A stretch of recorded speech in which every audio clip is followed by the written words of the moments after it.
All right.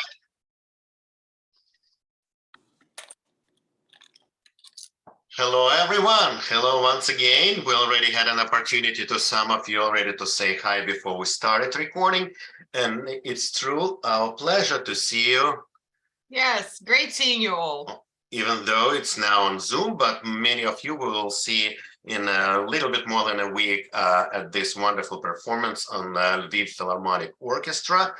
And today, Elena, myself, and we have a special guest, Hanna Golodinsky, who we will be presenting all together.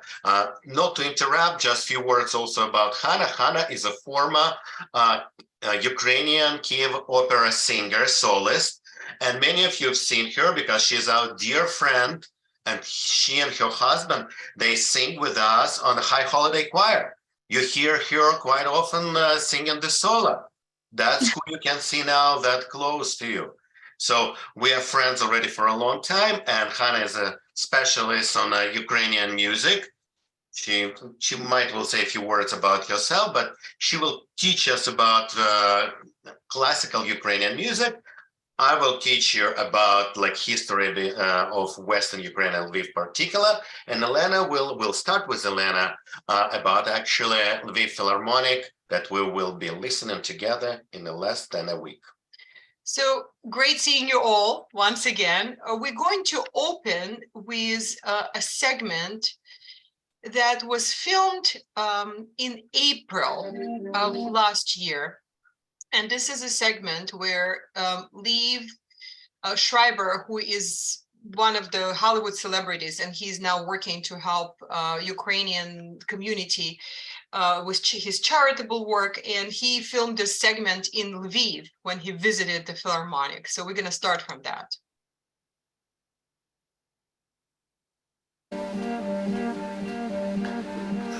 Yolanta, nice to meet you. This is all the medical supplies and medicines for civilians in all of Ukraine. Wow.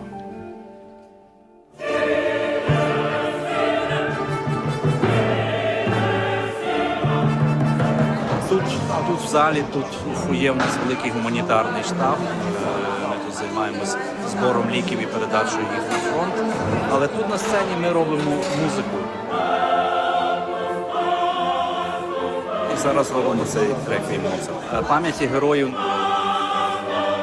Коли війна почалася, ми просто зрозуміли, що нам потрібна лінія логістики, забезпечення, збирання коштів, контакти. Напевно, досвід менеджерський в оркестрі, і це дуже швидко переноситься на будь-яку сферу.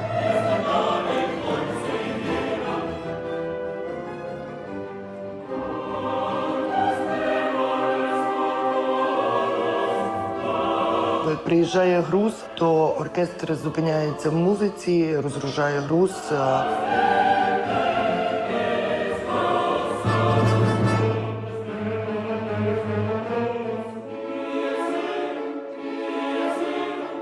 If you could talk to people who are considering supporting the orchestra, what would you say to them?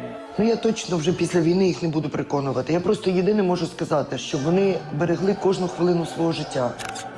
Щоб вони жили сьогоднішнім днем на повні груди. Щоб вони любили всіх людей, які біля них. Щоб вони просто віддавали і дарували любов.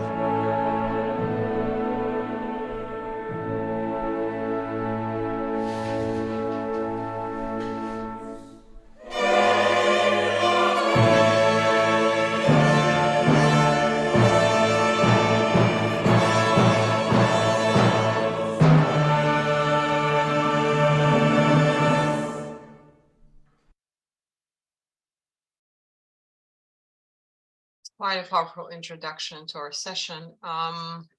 So you can see from this segment that no one, even the musicians, are immune of what is happening there, even if they're in the Western Ukraine, and everyone is doing everything they can and can't to support the efforts. So Philharmonic is now the second symphony orchestra in Ukraine after the Kiev, after the National Symphony, which with some of you, we heard a couple of years ago at Tillis Center. I don't know if anyone who was with us then there remembers that. It was a beautiful orchestra. So this is the second orchestra of Ukraine, Lviv Philharmonic. And the tour's timing, I read a number of press releases, is not really were coincidental. They did not they're not coming to the United States to perform because of the war. So it was planned in advance. It was a planned tour. They planned it 2 years ago prior to the invasion. And the conductor, Kucher, said in his interviews that the tour's original purpose was a way to highlight the history and culture of Ukraine, of course. But now, considering the situation in Ukraine, he acknowledged that the benefits of the message of hope they bring to the world are truly immeasurable. And Lviv is one of the first of all orchestras to come out of Ukraine during this war to represent the country since the beginning of the Russian invasion. So a very brief history of the orchestra.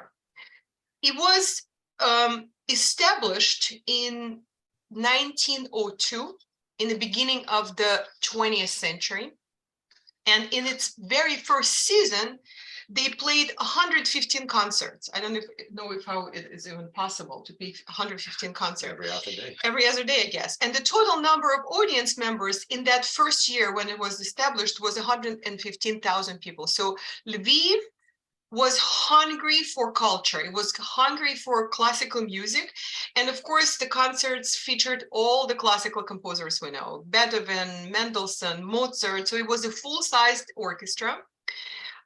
And very famous conductors performed with orchestra in its first year when it was just established.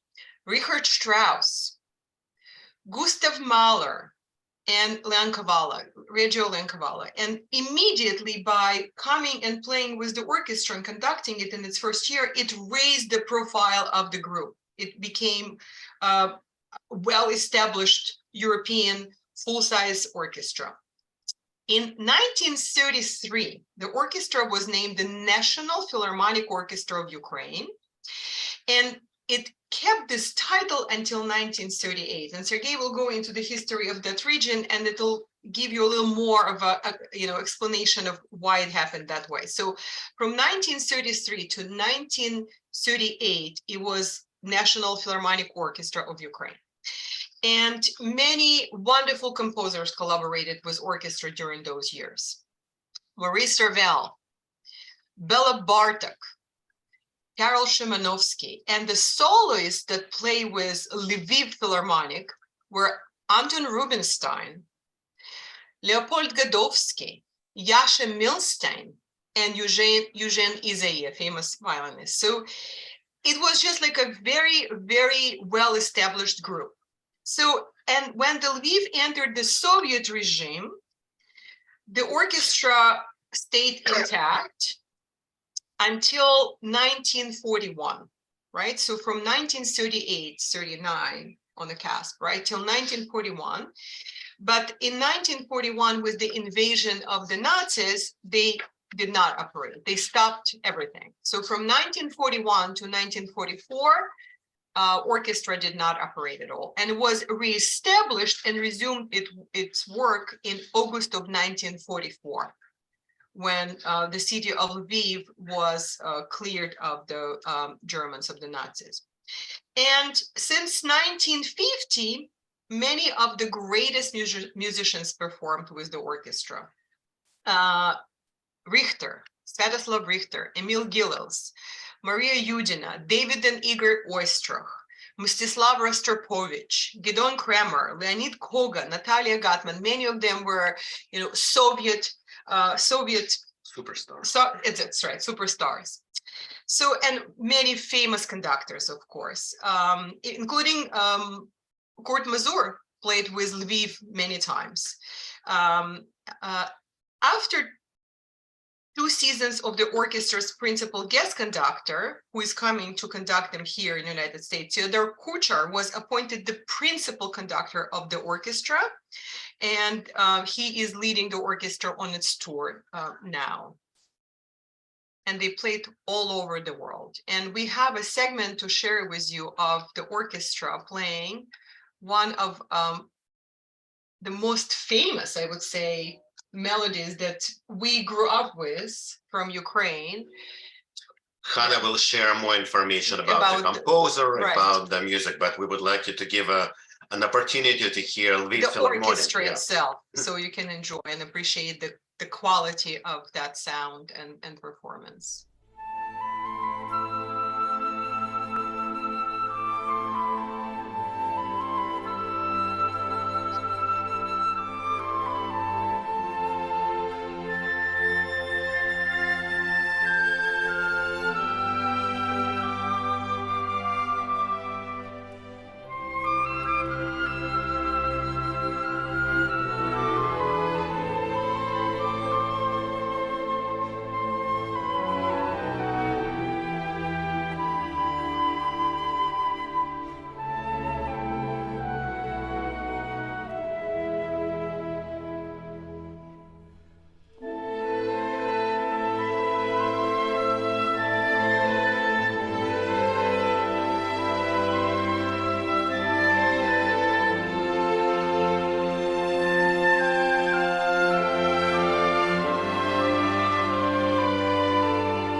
Beautiful, beautiful music by Skorik. So again, Sorry.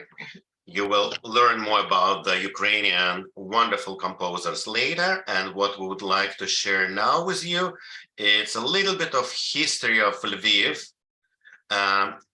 We decided to teach about this because very often, when people learn that we, Elena and myself, from Ukraine, they obviously sharing with us that, oh, my grandparents also were from Ukraine. And some say, oh, no, my parents were from Austria. No, my parents were from Poland. My parents were from Austria-Hungary. And then we figure out that pretty much everyone was from the same area. So why it is happening this way? Actually, on an example of Lviv, we can learn about it. I'll try to share. I'm a little bit rusty on my Zoom skills, and Thankfully. yes, exactly. I just wanted to say that I hope to become rusty on Zoom skills for many years. Can you see?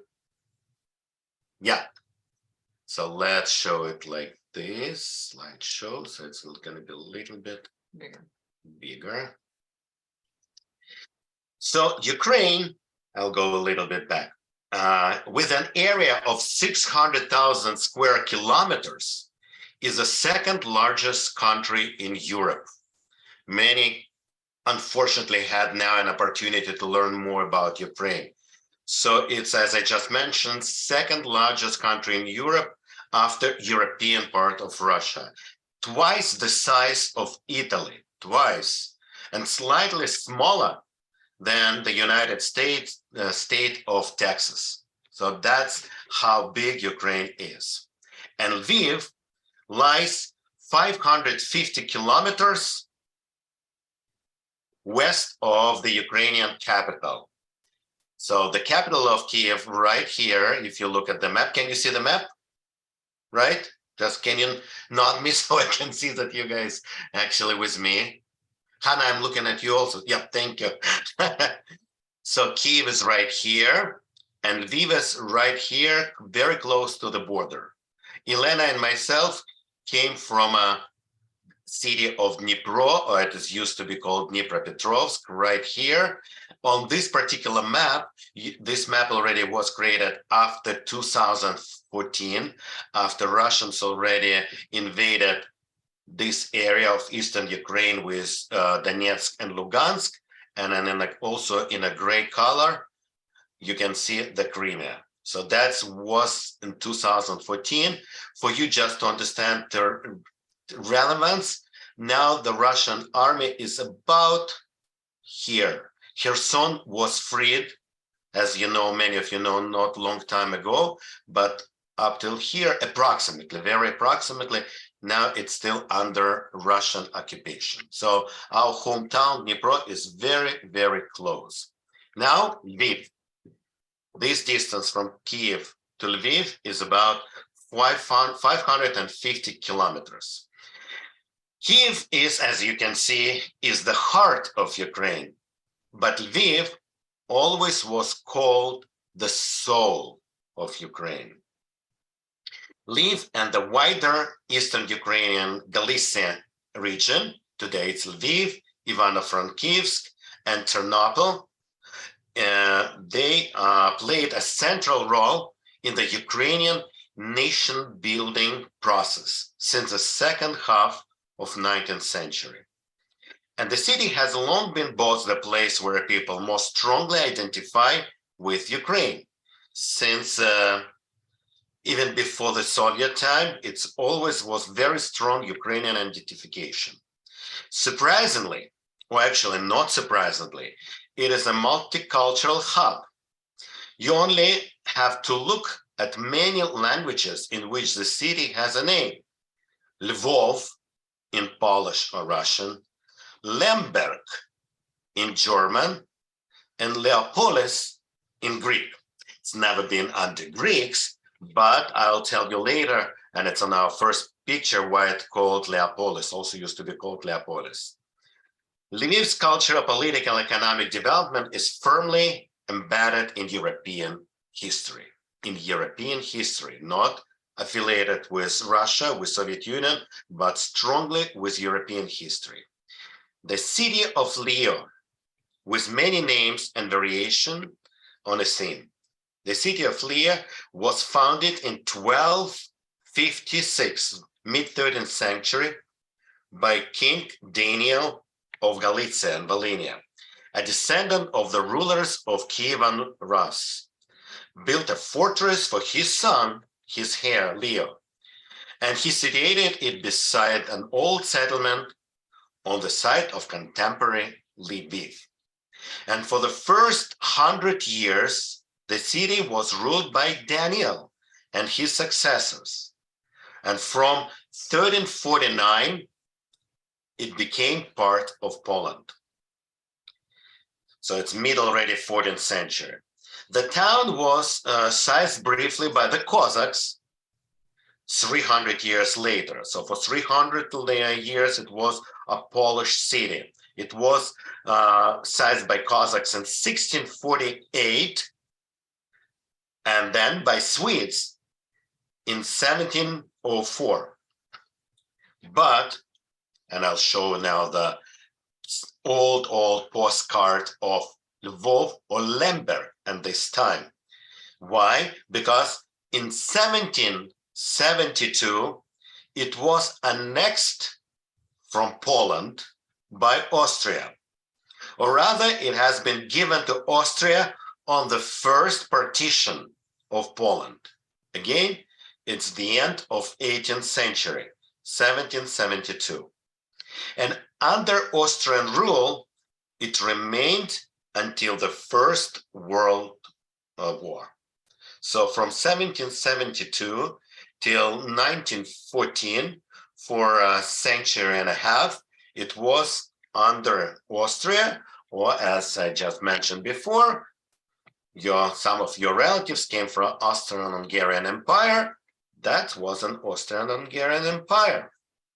Now, I wanted to share this picture with you. I will tell you in a few minutes about it. Well before the 19th century, Lviv was a spiritual center of the Orthodox world. What we call Orthodox world is a Greek Orthodox world, right?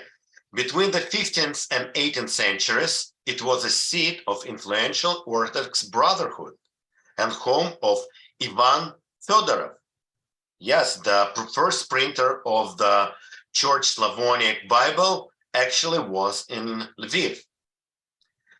In the 17th century, Pope Alexander VII bestowed on Lviv the heraldic motto, Leopolis semper fidelis, meaning the city of Leo is always faithful. That was the first picture of our presentation. That's why it was Leopolis. The Greek Catholic denomination is known today as Ukrainian Greek Catholic Church. It follows now Byzantine, also known as Greek liturgy, but like Armenian Catholic Church, and they are in full communion with a worldwide Catholic Church, recognizing the Pope in Rome as its head. So it's a crucial difference. Ukrainian Greek Catholic Church affiliates much stronger, not stronger, it's affiliates with Rome rather with Russian Patriarch, what it was in before the war and before this time. Now it's totally separated. Now, why I wanted you to show this particular building? As you can see, it's called St. George Cathedral, the seat of Ukrainian Greek Catholic Church in 19th, 20th centuries. A very famous composer and a son of another very famous composer worked in this building. The son of Mozart was working in this building, Franz Xaver Wolfgang Mozart. He was the youngest child of 6 Wolfgang and Amadeus Mozart kids. And he actually was the only one who considered music seriously, who was a composer. So in this particular building, he performed also his father's Requiem, and he worked for some time. Why he worked there? Don't forget that it's Lemberg at that time was a part of Austrian Empire, and he just traveled within his home country.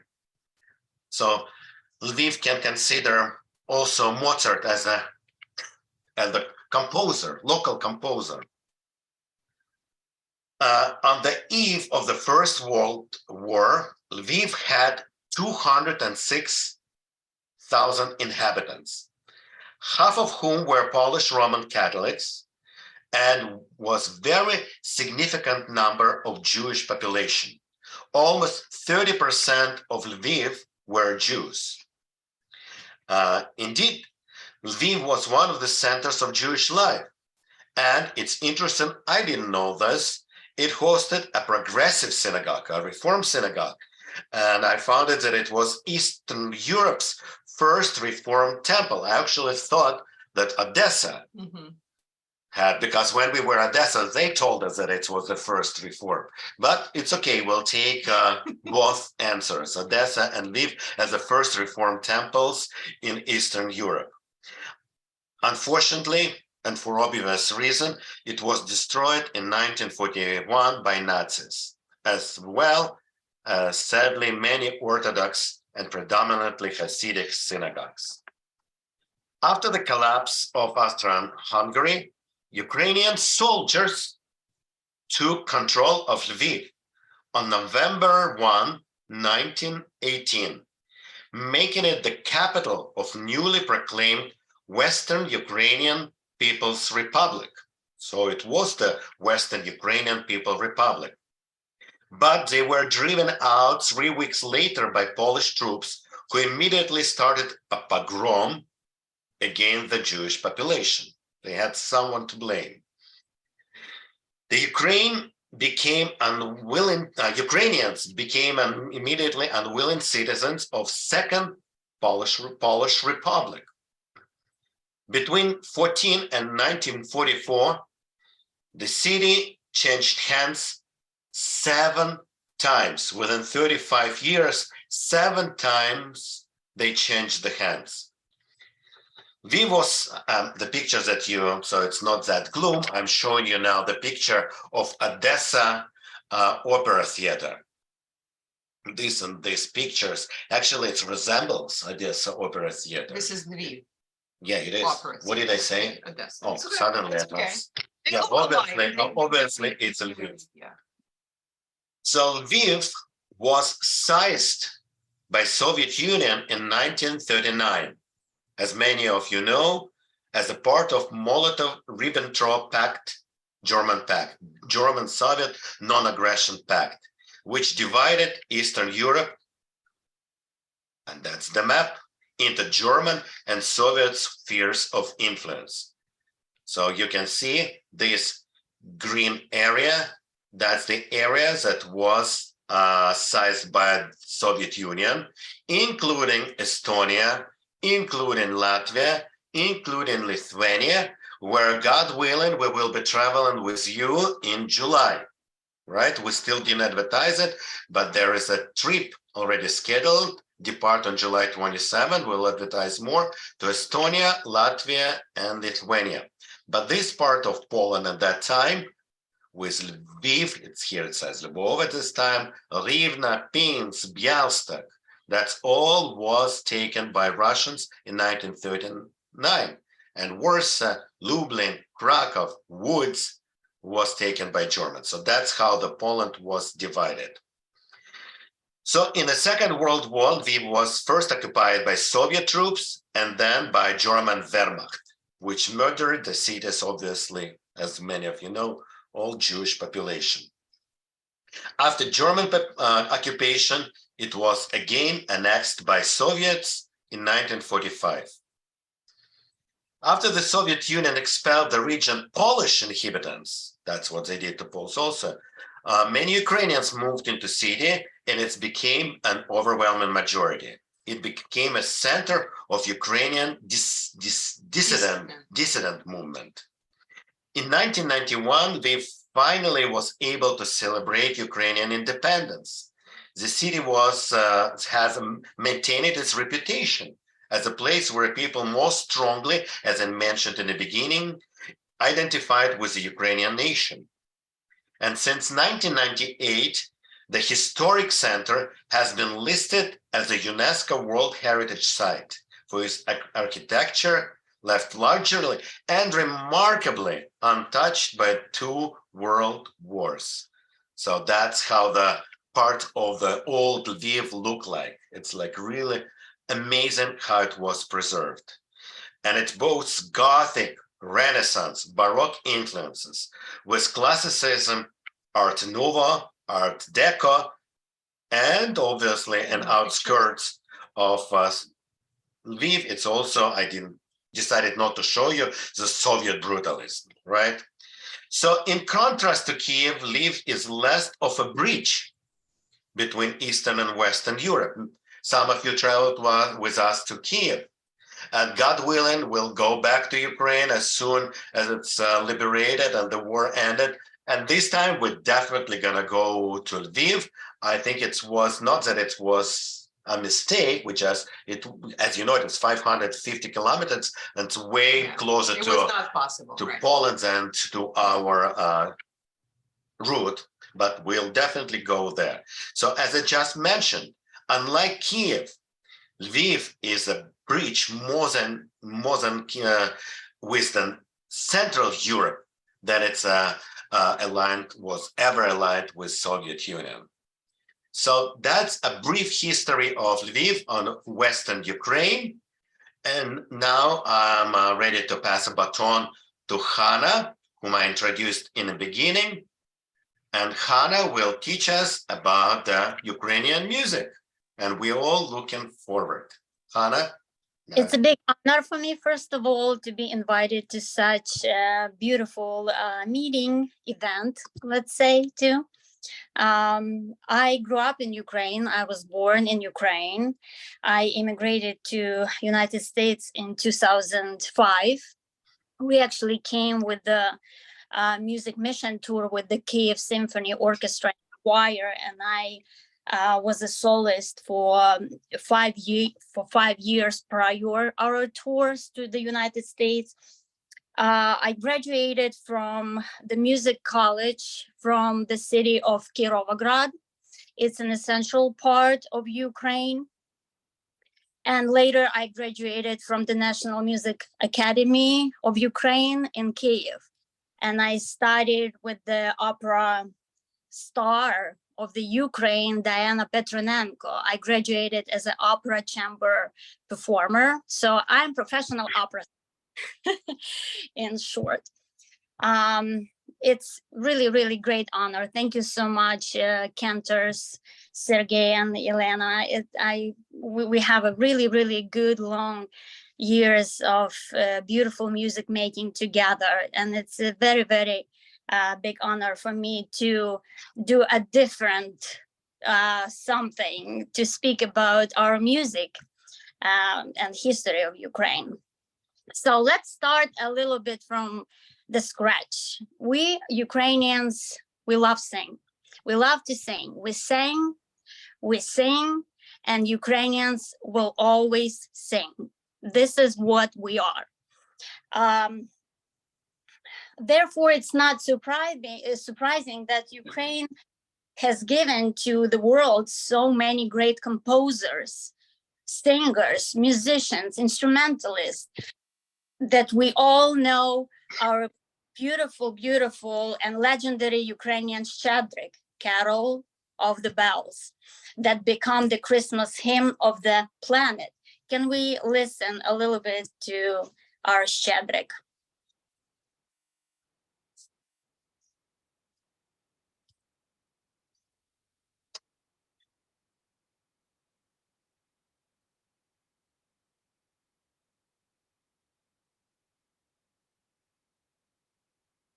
Щедрик, щедрик, щедрівочка, прилетіла ластівочка, стала собі щебетати, з господаря викликати. Щедрий господарю, подивися до кошарі. Там овечки покотилися, ямички народились, тебе товар без грошей, будеш мати мір грошей, тебе товар без грошей, будеш мати мір грошей.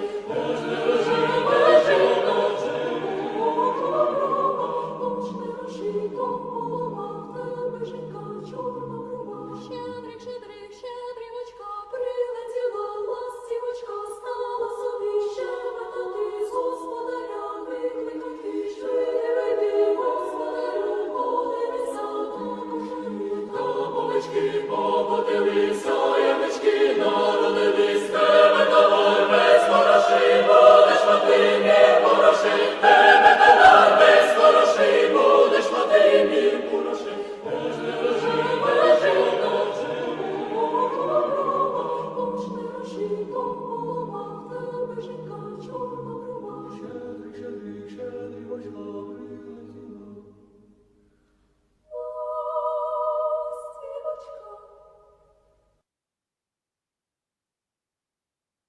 We will be back a little bit to the Shadrik a little bit in a little bit.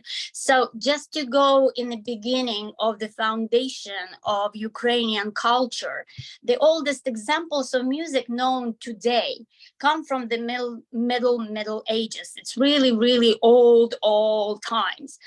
And from the era of Kiev Rus, as some of you heard at the beginning of our nature.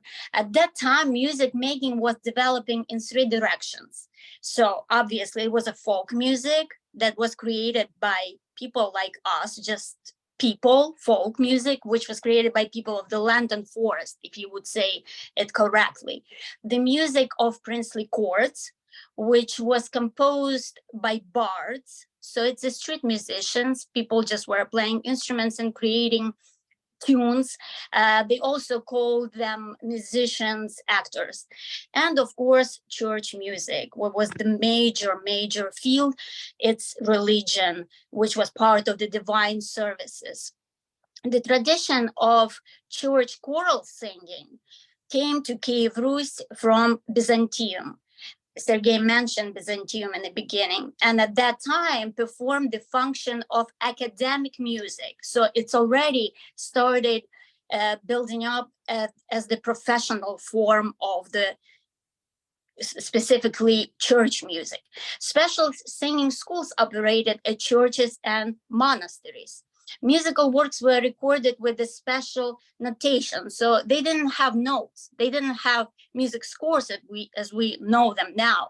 They had banners, special little signs that people could recognize what that would apply to, that we call notes right now, hooks. So they kind of reminded us that we know Japanese hieroglyphs. So if we can see a little bit of those images, Sergei, of those first choral scores, if we call them now. Yes. Yes, so that's how at that time of the Middle Ages, in the beginning, musicians at the churches, at the monasteries, monarchs, they read music just like that. So just a little hooks, little bit of the direction of the melody, but you can't really see any notes or accidentals or anything. It's just simple little signs. Yes, perfect. So the significant notation reflected only the direction of movement of the melody, as I said. So only the most experienced singers that already got used to form of music like that, they could read those melodies. And the tradition of singing was passed basically by ear. So people were learning music just simply listening to it. The ideal of church music in the Middle Ages was meditation. So what's the purpose of that music was? Of course, to meditate, to get your soul free, to get into harmony with your own soul, right? So it was all very religious.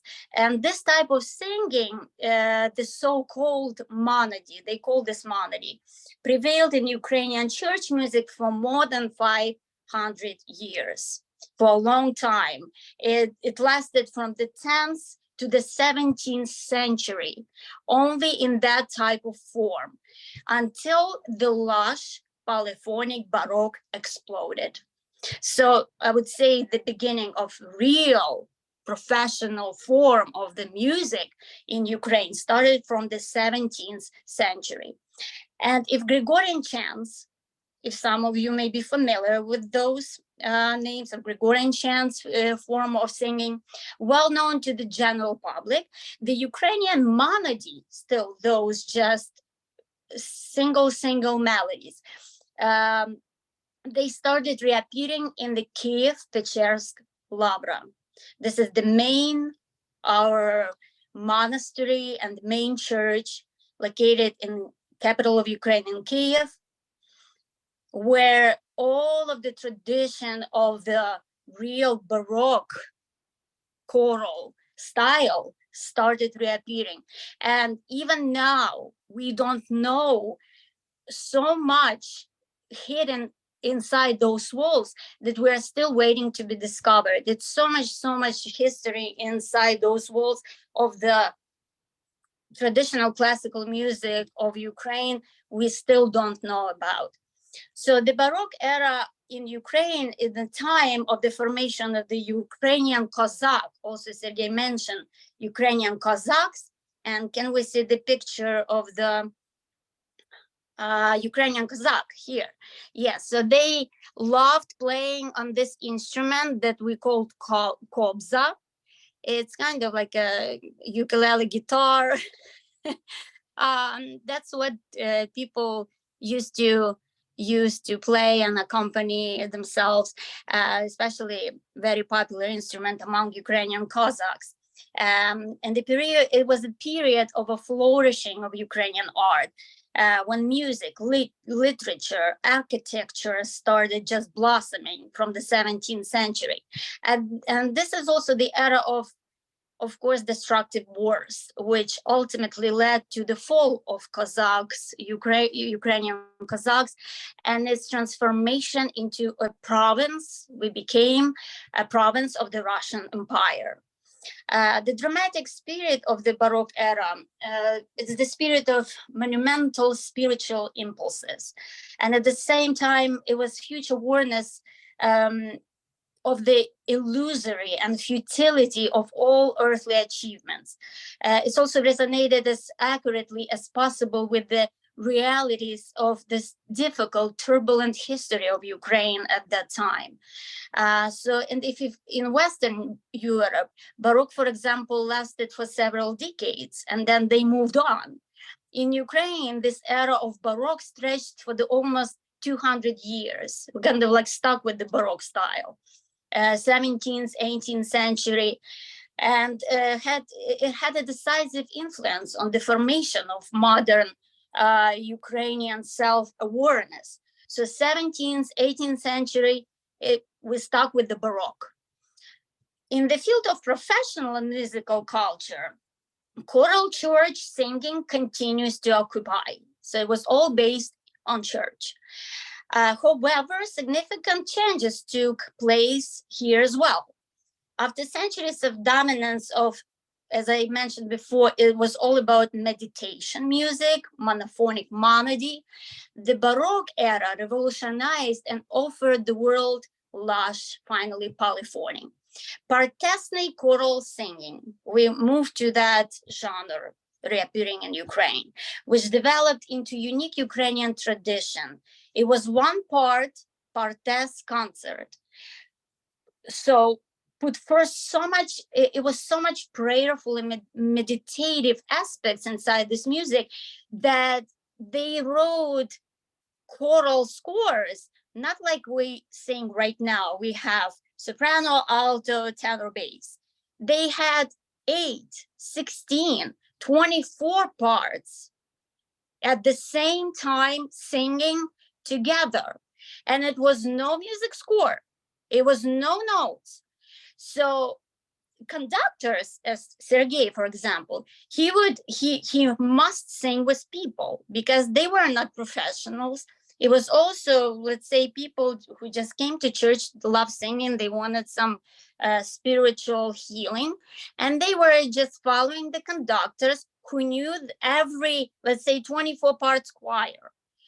And he knew by memory every voice and had to lead them on this. So basically, it was just simply no notes. It was no music scores. So people, everything learned by themselves. So this partes singing, as it called, partes, because it has this all little, not little, all this 14 or 16 choral parts, partes as they called.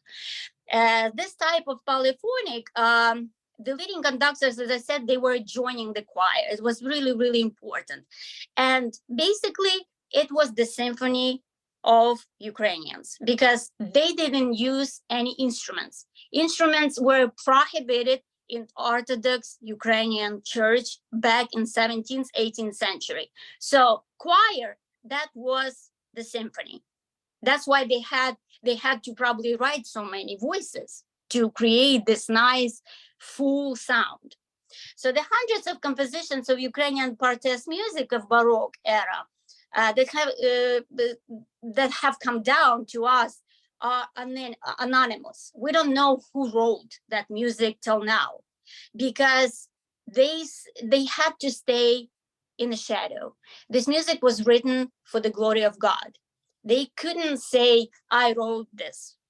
So it would be not nice because all attention had to be on God. So unfortunately, we don't know many music back in the beginning who wrote those partes singing very, very first compositions. But we're moving on again to the professional era when composers that we all know now appearing. According to the monastic tradition, there evidence of self-denying, as I said, and in the 17th century, professional Ukrainian composers of the Western style appear, and their names we know very well. So we would start with Maxim Berezovsky. He was born in 1745 and unfortunately lived a very short life. He died in 1777, but he left a huge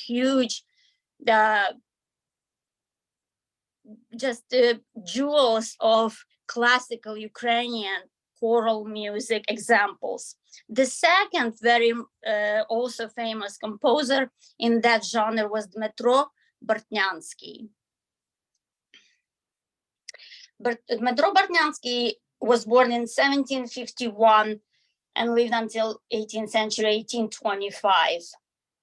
And let's listen to some fragments. First of Berezovsky, Do Not Reject Me in My Old Age, that was written approximately in 1765. And the second fragment of Bartnyansky cherubic hymn, which is very, very famous and popular choral music still until now, that we're still performing at some concerts here. So let's listen to Berezovsky, Do Not Reject Me in My Old Age.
And the cherubic hymn of Dmytro Bartnyansky, a little fragment from this piece, published in 1764, first time.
So as you can hear by the quality of the music, of course, it's all comes to a big, big move in terms of the quality of the music.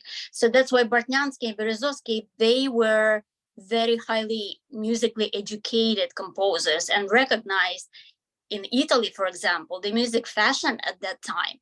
So they were the authors of the first symphonies also in Eastern Europe, and presented the world with the whole layer of the unique and spiritual choral concerts. So we're moving to the 19th century. In the 19th century, Ukrainian music is developing despite oppression and prohibition. In 1862, the famous Ukrainian composer Semen Hulak Artemovsky, he was born in 1813 and died in 1873. Let's see a photo of Semen Hulak Artemovsky. He completed one of the most popular Ukrainian operas, so opera genre appearing now, Zaporozhets za Dunaiem.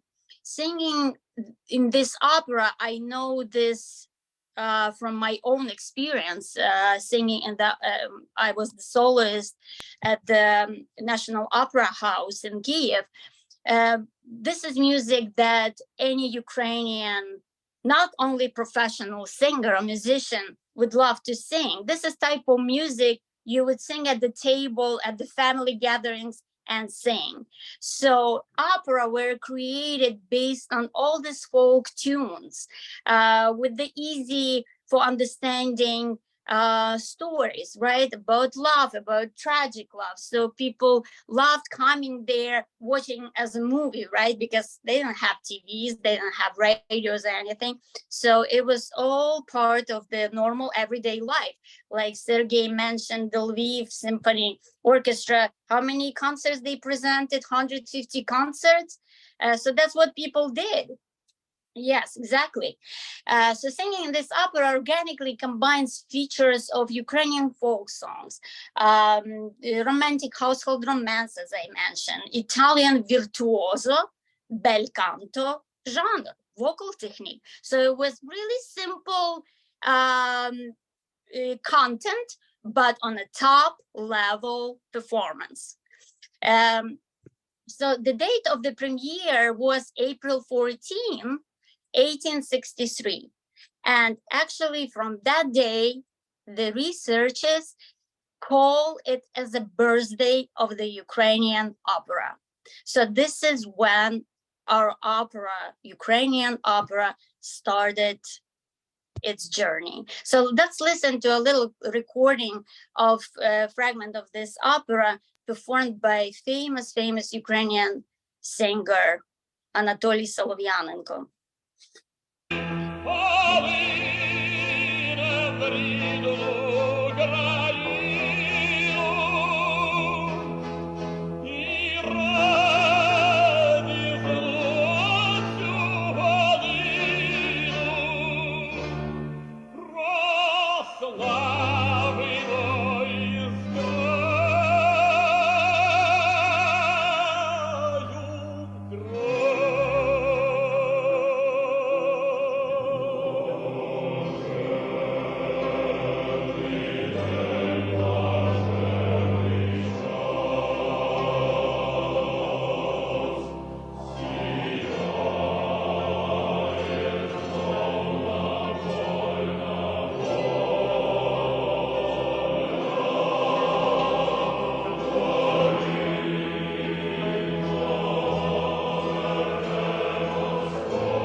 Yes, so since opera appeared, of course, we need good education, right? So that's when, and we're moving slightly to the beginning of the 19th century. The opera's premiere was 1863. So the beginning of the 19th century in Kiev, in 1904, Mykola Lysenko, another famous name that I will a little bit slightly talk about, he opens the doors for his music and drama school. So conservatories, music institutions start opening in Kiev and other Ukrainian cities. Yes, here is the Mykola Lysenko. So Music Academy or Kiev Conservatory was opened in 1913. And Mykola Lysenko, a descendant of a Cossack family, actually also from the region Starshina in Ukraine, he is the founder of Ukrainian classical music. He grew up in aristocratic environment. His first language was French, and his grandmother was actually very fond of Ukrainian folk songs and fairy tales, which he listened to. And it's not surprising the later the composer Mykola Lysenko was completely overwhelmed by the element of folk mellows. He rearranged and created more than 500 arrangements for the choir. So let's listen of his most famous and beloved by millions of Ukrainians, Prayer for Ukraine. But Sergei, I don't know if you have this piece. Prayer for Ukraine, and if we don't have, we can just move on with this.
Yes, so this is a little bit fragment of the opera by Lysenko, Taras Bulba, overture to the Taras Bulba.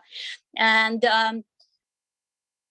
student of the Lysenko, Leontovich, who studied with Lysenko, who wrote famous Carols of the Bells.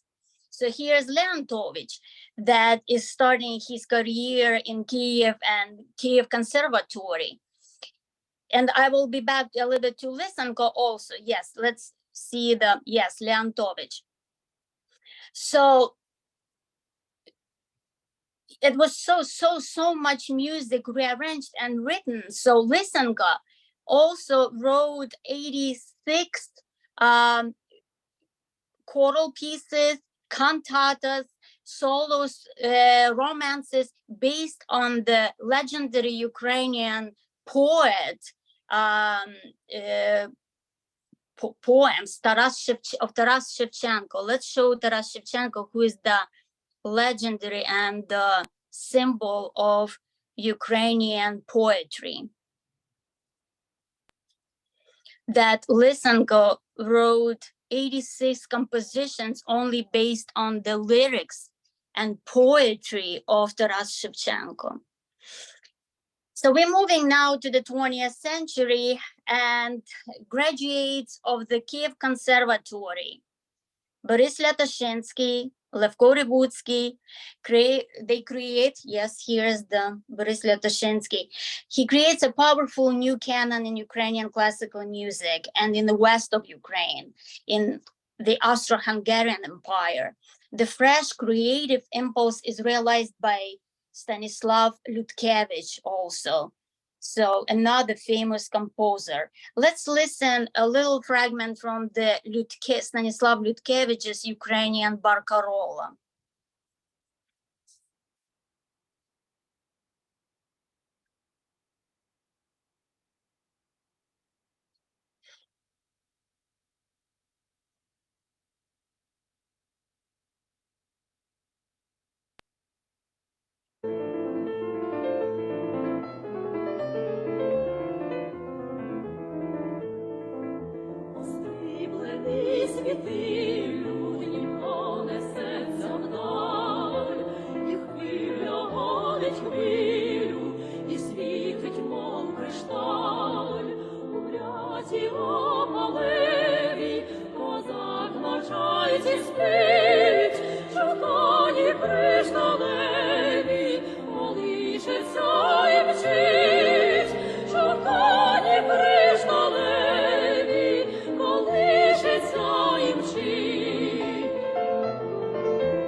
Yes, so this is Ukrainian Barcarola by Stanislav Lutkevich. And we just quickly go to Boris Lyatoshinsky also, if we can see his picture. He died in 1968 and was one of the most important composers of Ukrainian music, Boris Latoshinsky, because he laid the foundation for the creation of Ukrainian classics. He was forced, yes, here it is. He was forced to create during the times of the cultural terror of the USSR.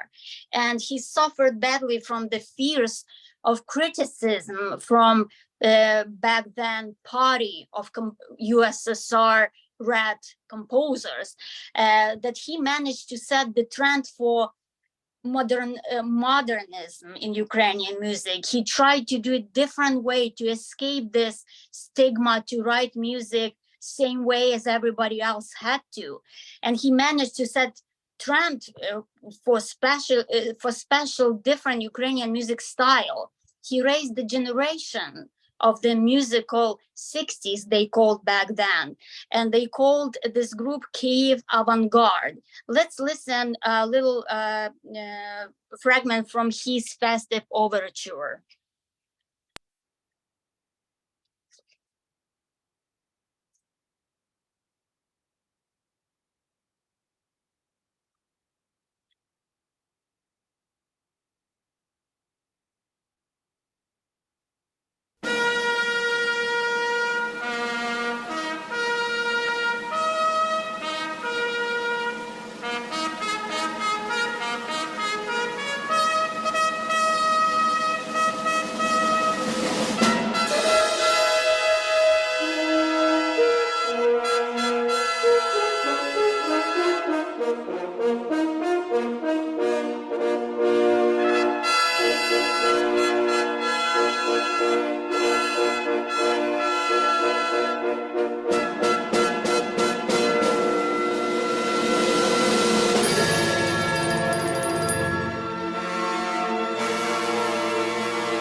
So you can hear the drastic transformation in style in 20th century in composers' music.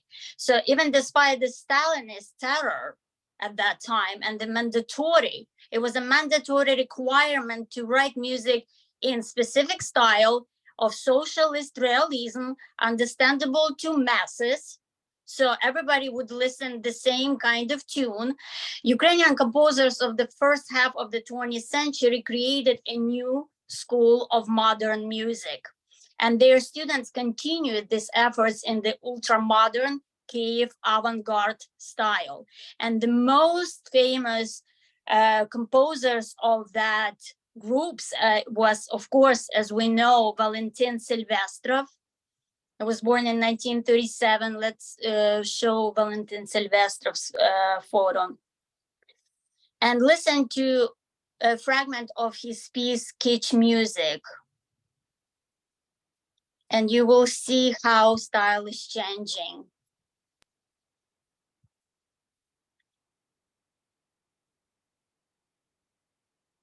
Valentin Silvestrov's music.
Yes, and along with Valentin Silvestrov, of course, here's the generation of the most dearest and famous at our present times, Miroslav Skorik, that we all listened his melody, the famous, and that became basically the anthem of the war. Yes, Miroslav Skorik.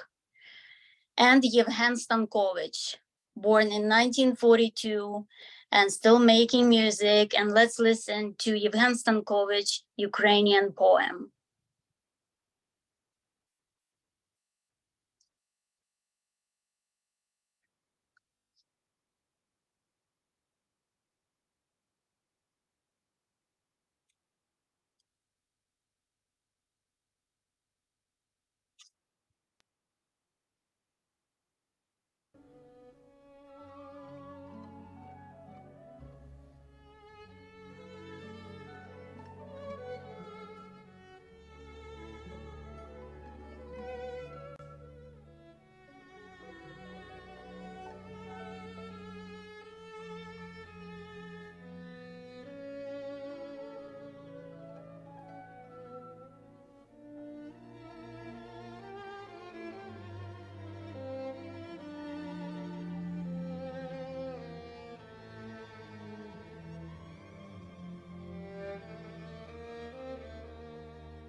Yeah, so it's a totally huge difference to the traditional, nice, easy music. The history of Ukrainian music is dramatic and, of course, often very tragic. As the biography of its best representatives, the composer Mykola Leontovich that we already spoke about, and the author of Carols of the Bells, the fate of this person is significant because it clearly shows and demonstrates what's exactly happened to the culture space of the country for many centuries. If you are a brilliant artist and you had only two options, you go to the capital, to the Moscow, to build imperial culture, or you exile and you will get shit in the back of your head. You had no choice. In 1921, by order of the Soviet government, Mykola Leontovich was treacherously killed by an agent of All Russia Extraordinary Commission. And the same fate, unfortunately, awaited for our famous modern contemporary composer, Volodymyr Ivasyuk, the author of the most popular Ukrainian pop hits, pop music. He was tortured by the KGB at the age of 30. On April 24, 1979, the composer disappeared under unknown circumstances, and on May 18th, his body was found hanged in the Brukhadetsky forest near Lviv. And it's so many other cases of very famous and beloved composers, they just gone by now.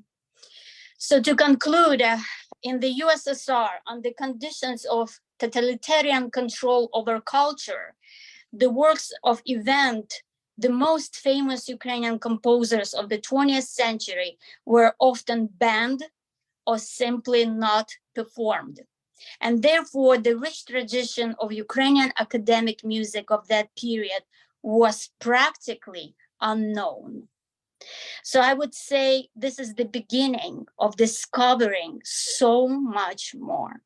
As I started in the beginning, we still don't know hundreds or maybe thousands of pieces from the Kiev-Pechersk Lavra that's still hidden underneath because it was all controlled until these days. So we really hope that it's a new beginning for Ukraine, for continue blossoming and discovering so much more that world is waiting to hear.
Yes, thank you. Anechka, it was really terrific. Thank you so much for this excellent, very thorough presentation. I know I learned a lot and It's it very was terrific. It was such a short period of time. Yes. Honestly, we learned some Ukrainian music back in Ukraine, in Eastern Ukraine, but I think in this 35 minutes, I learned from Hannah more than I learned in 4 years That's true. back in Ukraine. So thank you That's very for much sure. sharing. That's Because for as sure. Hannah mentioned, you were not even allowed to listen and to learn all this. Not that you were punished by listening, but they didn't promote it. It was the huge amount of most beautiful, gorgeous music that just wasn't in line with the politics of Soviet government. So we really appreciate you sharing. We knew all these names, but we didn't get to listen to them. So we're glad that you had an opportunity to study with Hannah, that you got a preview of what Lviv Philharmonic gonna be. So Lviv, they will open their program with Yevhen Stankovich, Ukrainian symphony. It's a chamber symphony number 3 for flute and string orchestra. I'm sure it's going to be very beautiful. And then, of course, 2 very popular classical pieces, piano concerto by Grieg, and we have Oksana Rapita on the piano. I've never heard her live, but she has excellent reviews by all major media outlets in the United States. So I'm sure she's really good. And then we're going to hear Symphony number 7 by Beethoven. Excellent program. So we all see you about 20 minutes before the beginning of the performance, which starts at 8 o'clock, right? So please be there 7:40, something like this, 7:30, 7:40. So we can schmooze a little bit. We can take a nice picture all together. You will all get tickets right there. And I hope that Hannah and Vasil also going to be there. And we will be able to thank Hannah once again for the marvelous presentation and to support Ukraine and to listen to beautiful music. What can be better? Yes. I'm looking forward. Yeah, and please put on your calendars also that on when is it? February 20th? February 24th. Actually, it's February. It's Friday, and we will welcome Shabbat together, and of course we'll do a Commemoration of already a year since the beginning of the war. So we'll be commemorating a year on a February 24th together 24th. at Temple signing. And in solidarity with Ukraine, we will also have an Oneg Shabbat that night with some Ukrainian touches. Some of them will be homemade. Borscht? Yes. Wow. I hope Hannah, you're invited. I hope you And- will join us. Adrian, thank you very much for facilitating. Oh, it's always a pleasure. Thank you, Cantors. Thank Thank you, you, Adrian, for your Hannah. help. and Thank you, everybody, for being here. And Wonderful it's to see wonderful. everyone. Yeah, and it's wonderful to see all you here. I think that recording can stop at this point. Yeah. Right, and